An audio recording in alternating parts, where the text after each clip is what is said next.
What's up, YouTube? This is Buckshot33, aka Boston Chris, back at a brand new video. This video that I'm doing is the top Halloween covers, Halloween themed covers that we have in our collection of Halloween themed books, however it's said, one way or the other, either way. So this is about Halloween, which is one of my favorite times of the year. I love Halloween. How can you not be, when you're a young kid, it's all about candy and just dressing up in different costumes and stuff. As you get older, it's all about going to, Halloween parties and having some fun. So now I've transitioned to being able to, share it with my daughter. She's, she's still really little. She's only 7 months, but, I'm sorry, she's almost 7 months. But, just going to be fun to see her, taking in Halloween and everything and dressed up. But anyway, definitely really cool video idea and just a really awesome concept. Like I said, I love Halloween. And I happen to have a couple books in my collection that are pretty cool based on that theme. So I'm going to start out with one that I got at a really small con for $1. This is Anita Blake Vampire Hunter. Pretty cool series. The art in this is really, really good. But, for me, it always seemed like it wasn't something that was going to be a long-lasting title for Marvel. But overall, really fun book. Definitely worth checking out. You could probably get the whole, if you're really, really into, vampire books, stuff like that. It's not, it's not quite,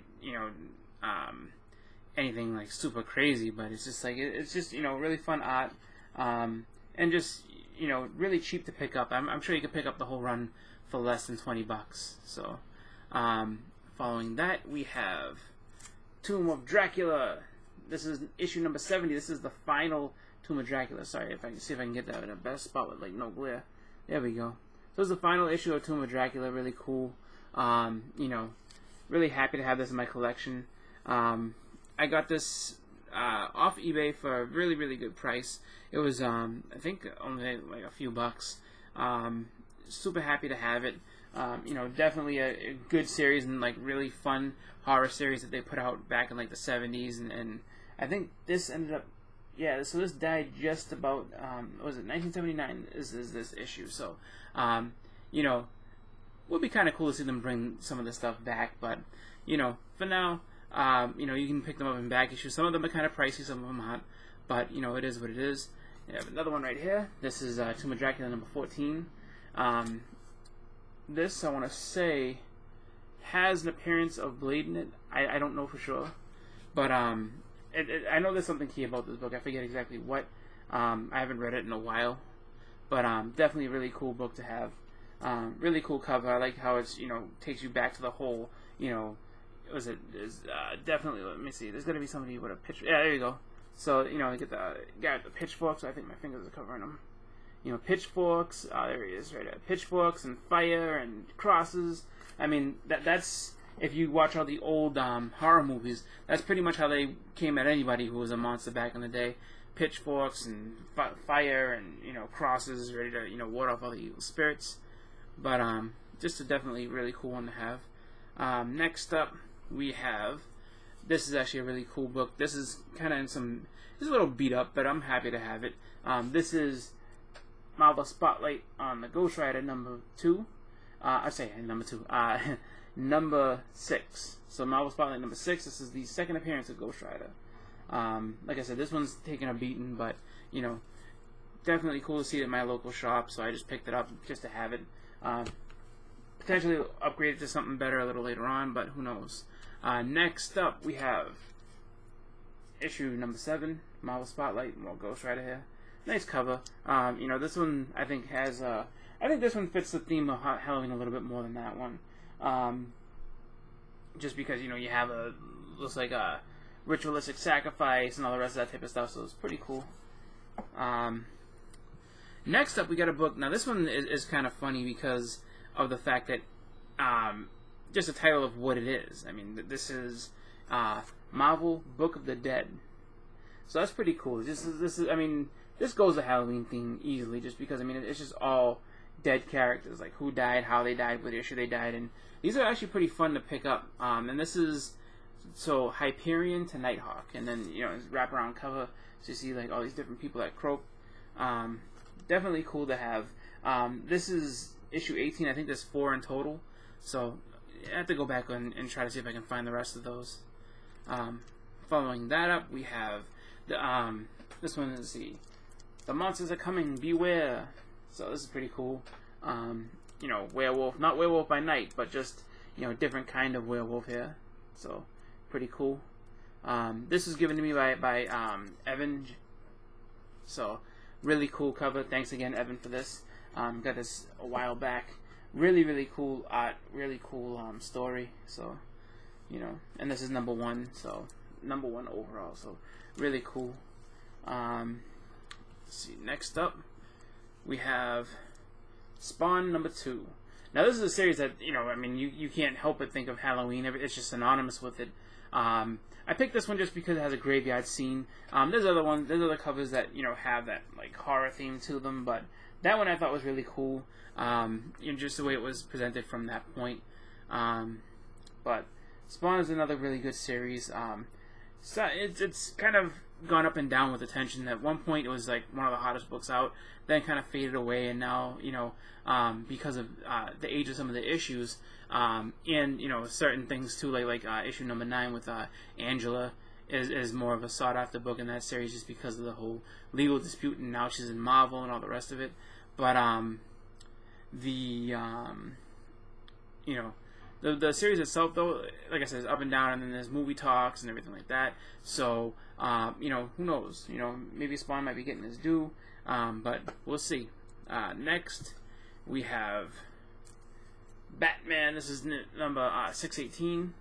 I like this. This is a pretty cool theme right here. So you see the skeleton of Jason Todd in the background. This is from the Hush series. Really cool series. Really well done. This is Jim Lee.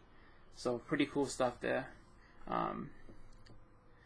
Next up, this is another book that has a really awesome cover, done by one of the I think one of the best artists that's, you know, in comics, still working. Well, maybe not still working as hard, but just still doing his thing and still being active in the you know, convention scene. And that's Mike Zeck. So this is Web of Spider-Man number 32. This is a really cool cover. You know, this is Kraven's Last Hunt, I think, right? Is it Kraven's Last Hunt? I'm pretty sure. I always loved this cover. I always thought it was really cool how he's coming out of the ground and everything like that. Really well done. You know, Mike Zeck, like, as far as being a cover, I mean, everyone looks to like Jay Scott and stuff like that for this era.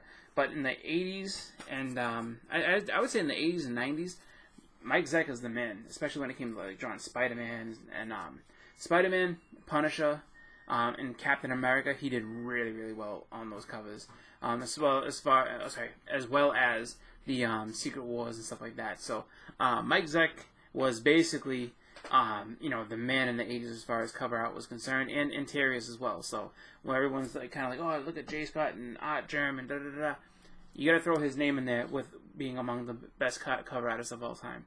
Like, he could really do a great cover. Just like people will talk about like how like Neil Adams is great, Jim Starlin was great, Jim Lee. You know, you got to throw Mike Zeck in there too. He's just easily one of the best. Gil Kane as well. I mean, there's so many great people. I mean, how can I forget Jack Kirby? Like, you look at all these different people and all the different contributions they've had. And every era has a 2 or 3 like superstar artists. He was the guy in the 80s. He was one of the best.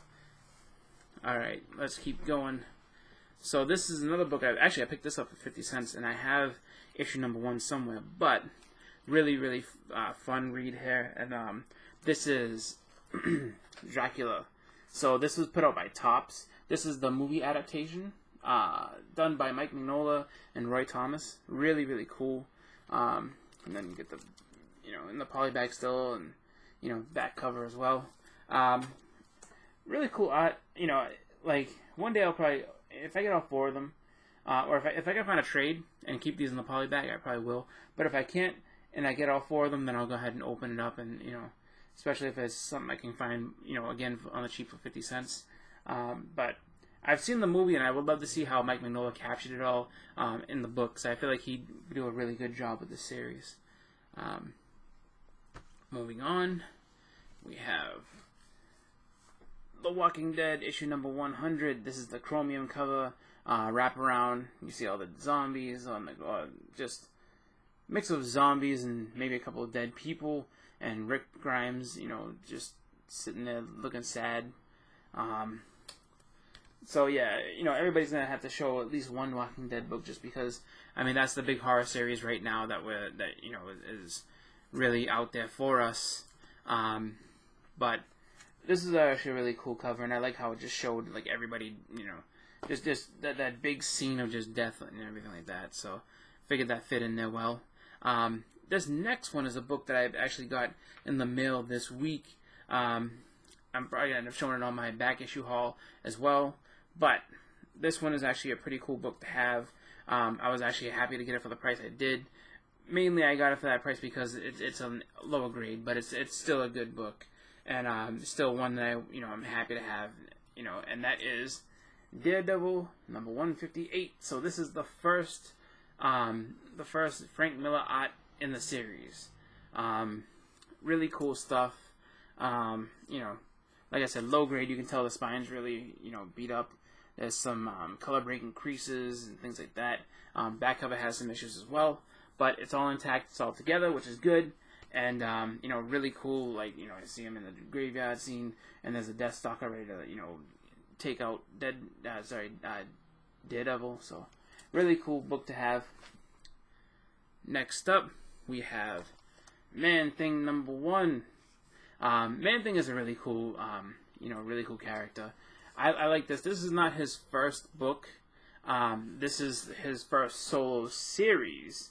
So his first, I should say, his first book in his first own solo series. He has another book that was his first, you know, solo series book, and that is Adventures in the Fear number 10. I have that. I probably have it away in one of my other boxes. Because I'm not sure. I'm trying to think if I brought that to Comic-Con with me or not. I know I brought issue number 1 of the second series because Bob Wiacek signed it. But I don't think he worked on that first one. So it's in there somewhere. I'm in the middle of reorganizing my collection, just trying to, you know, basically get everything put to like alphabetical order, you know, by characters and things like that. So it's just like there's a lot of things that are just kind of like, you know, in one spot or another, different piles. But keep moving on here. So next up we have Marvel Premiere number 4, and this is you know, a Doctor Strange story, and you know, the spawn of Slugith. So Sliggith, whatever. No, yes, Sliggith, however you want to say his name. You know, these people looking like they look like just like kind of like vampires or, you know, zombies or whatever it is. They're basically slaves to this evil presence, and you know, Doctor Strange is trying to, you know, basically trying to escape them because he's in trouble. But really, really cool stuff here. Definitely a great cover, nice horror, you know, theme to it. And then my last book, and I think that was my 15th, but I'm gonna go ahead and just do one more because I don't know, I just feel the need. So my last book in my Halloween themed covers that I'm gonna show off is Marvel Premiere number 28. This is the first appearance, or this is the Legion of Monsters.